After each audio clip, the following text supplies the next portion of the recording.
Shadow of the Tomb Raider starts with Lara finding a mystical dagger in Mexico. By taking it, she inadvertently triggers the Mayan apocalypse. To be fair, she took it so that it didn't fall into the hands of Trinity, the shadowy organization that hunts for ancient supernatural relics that will help them take over the world. Unfortunately, it ends up falling into their hands anyway. The rest of the game is about stopping Trinity by searching for another supernatural object that will nullify the effects of the knife. In the process, Lara travels to the Peruvian Amazon and ends up discovering the hidden city of Petiti, where a civil war is taking place. Initially, I found the early stages a bit rocky in terms of controls. I had played the buttery smooth Last of Us Part 2 recently, so Lara's movements felt clunky at first. I did get used to it as I continued playing and ended up enjoying all the platforming aspects. I think things clicked with me when I played as young Lara in a flashback sequence. This was a charming interlude, as Lara pretended to be a world-renowned adventurer against the backdrop of Croft Manor. She climbs around, solves puzzles, and it all hints at the person she will one day become. This section also highlights some significant family issues, such as a father who was never around, and a mother who Lara lost at a young age. As with any good flashback, this dovetails nicely into the end of the story later on in the game. If there's one thing I wish was different in this game, it's the shooting mechanics, which were really terrible. I loved using the bow and arrow in the first Tomb Raider game, but in this game, it's very difficult to aim at a moving target. There's like some serious delay as you try and move your weapon around while shooting. Thankfully, the stealth kills are pretty easy to do, and Lara can hide and even camouflage herself with mud in order to take out unsuspecting enemies. Because the combat is not the best, it's really great that this game has a lot more exploration going on. The exploration, environments, and the puzzles reminded me of the feeling I had when I was playing the original Tomb Raider. There are some fantastic set pieces, and some of the exotic locations I visited really took my breath away.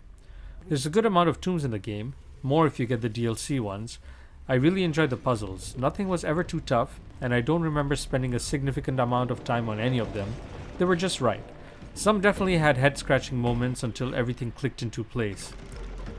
I think while I rushed through the story in Rise of the Tomb Raider, I spent more time exploring, spelunking, looking for crypts and tombs, and doing random side quests in this game. The platforming also was a lot of fun. Yes, I admit, it did feel a bit clunky at first, as Lara is not a hyper spider monkey like Nathan Drake. Nevertheless, her movements felt more grounded, with a more palpable sense of danger. I enjoyed making death-defying leaps across chasms and hooking onto rock faces with my pickaxe. My wife was a backseat gamer while I played this, and the near instances when I almost fell to my death had her throwing up her hands in front of her face in dismay. There's a decent variety in the platforming.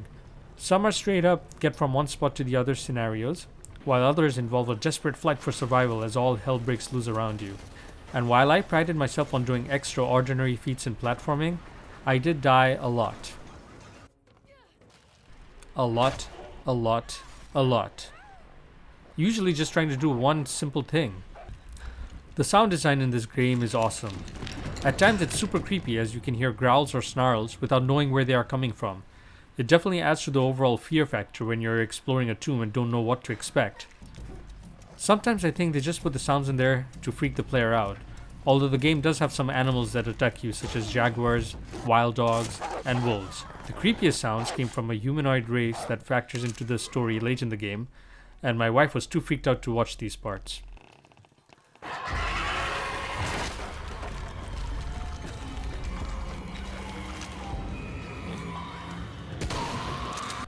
I, on the other hand, was only freaked out when I had to swim underwater.